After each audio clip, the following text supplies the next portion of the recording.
নমস্কার বন্ধুরা, আমি ডক্টর শুভেন্দু হালদার, একজন জেনারেল ফিজিশিয়ান।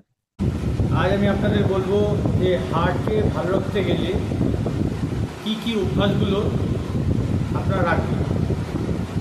প্রথমত বলি, প্রতিদিন নিয়ম করে অন্তত 30 মিনিট হাঁটুন অথবা এক্সারসাইজ করুন। ফলমূল, শাকসবজি এগুলো খান। অতিরিক্ত মশলাদার খাবার বা তেল মশলা চর্বি জাতীয় খাবার এগুলো যতটা সম্ভব বর্জন করুন। ধূমপান বা মদ্যপানের মতো এই জাতীয় যে নেশা যতটা সম্ভব তার থেকে দূরে থাকুন।